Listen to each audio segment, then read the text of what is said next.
Perhaps the first stories that I ever heard as a child from my grandmother were from the Ramayana. Later, Amar Chitra Katha kept the interest and curiosity going about the Chakravarti, Lord Rama, who had to lead a part of his life as an ascetic. As we know, Sri Ramavatara, the seventh avatar of Lord Vishnu, began and ended in Ayodhya. Hence, for the longest time, a visit to Ayodhya was on my wish list and a wish that was granted in 2017. So, I'm documenting the 2017 visit here and I will be doing it in two parts. So, please do watch both of them. And if by the grace of the Supreme, if I get a chance to visit Ayodhya again, I would be so curious to see the changes. So I'm Sangeeta Venkatesh and a very warm namaste. And if you're new to this channel is about travel, temples, destinations, history, culture, and spirituality. And if these topics interest you, do sub below. And I would request you to also share these videos with friends and family.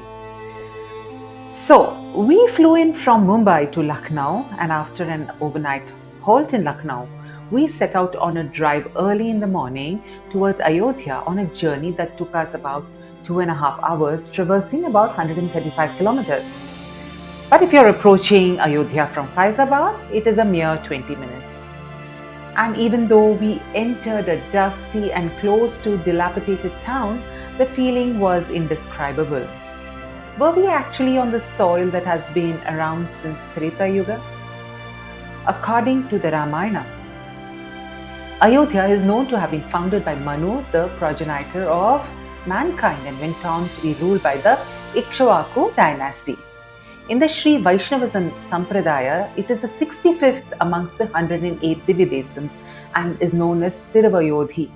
Many Arvars, that is the Tamil poet saints of South India, sang praises of the Lord, and these include Nammarvar, Kulashekara Arvar, Tondaripodi Arvar, and Tirumangai Arvar. It is also amongst the 7 Mukti Sthalams. The Mukti Sthalams represent the parts of the body of Lord Vishnu, of which Ayodhya represents the head of the Lord. At the end of the video or the next, I will elaborate on the Mukti Sthalams.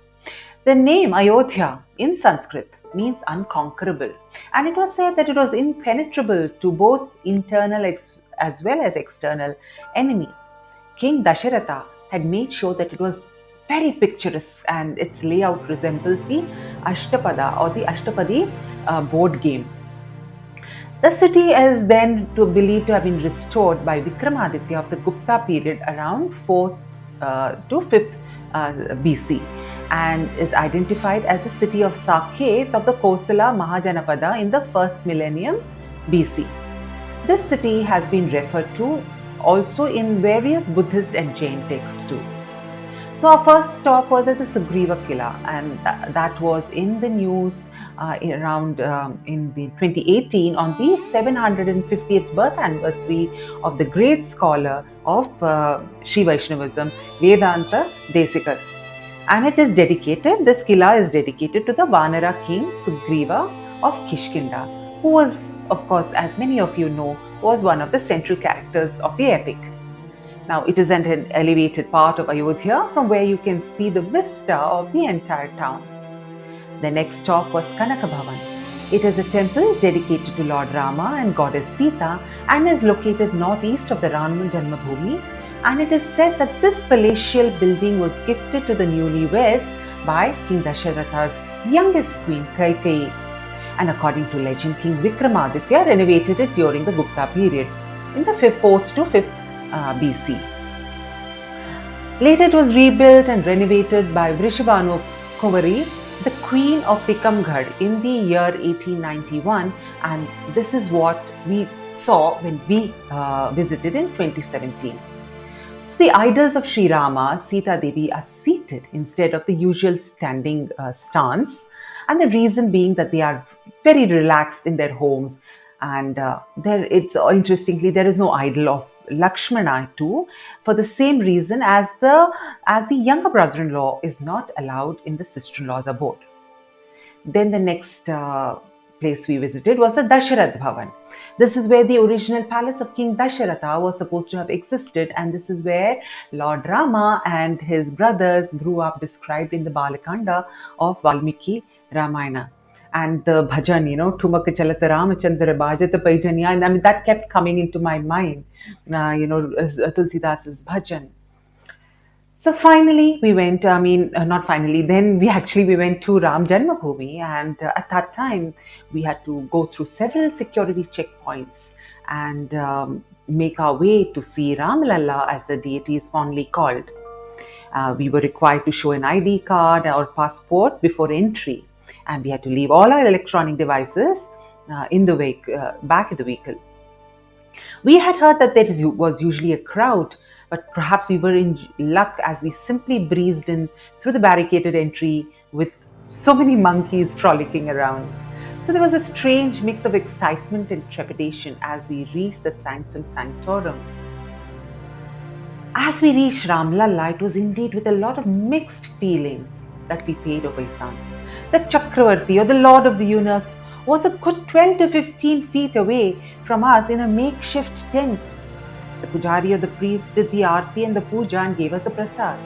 All the time there are security personnel who were very alert and eyeing every devotee that passed by. A heavy heart yet full of gratitude. Was there a lesson there? The Lord of the universe was he seemed to be in perfect peace, as if he was an ascetic. The next stop was Hanumangari, a very popular temple in the town. Lord Hanuman can easily be called as the hero of the epic Ramayana. His unflinching devotion towards Rama makes devotees throng to his temple even before visiting the main temple. There are about 76 steps that lead you to the temple, and that is at an elevation. It is believed that Lord Hanuman lived here in a cave and guarded the Ram Court, or the birthplace of Ram. The temple has an idol of Bal Hanuman with his mother Anjana. The temple was thronging with devotees, and there are bhajans being sung continuously. Then the next stop was Sita Ki Rasoi. Now, Sita Ki Rasoi is actually a temple, but also houses a symbolic kitchen. It is located in the northwestern side of the Ram Janmasthan and also close to the Ram Chabutra terrace in Ramkot in Ayodhya. The temple houses the idols of all the princes of King Dasharatha, Rama, Lakshmana, Bharata, Shatrugna, along with their wives Sita, Urmila, Mandvi, and Shrutakirti. Ramchandra Gandhi, the historian and also Mahatma Gandhi's grandson, writes in his seminal philosophical tract titled Sita's Kitchen, a testimony of faith and inquiry. And I quote, "The Sita, whose kitchen is also the birthplace of Rama, is only in manifestation his consort. In reality, she is Mahalakshmi, the Godhead, the Self, and Sita's kitchen is the entire field of her self-imaging Shakti, powerfully represented by the earth." Now, this is where I will end this video. Please do go to part 2, where I will be talking about the Ram Janmabhoomi Nyas workshop, which we, visited, and also the Ammaji temple, along with other must-see places of Ayodhya. So see you in the next video.